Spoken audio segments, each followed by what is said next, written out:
Xalq artisti Röya Ayxan 2026-cı ilin ilk akustik layihəsini təqdim edib.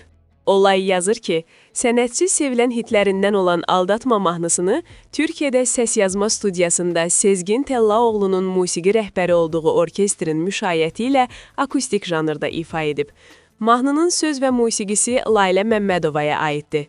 Layihənin rejissoru Kemal Başbuğ, operatoru isə Sezgin Denkçidir.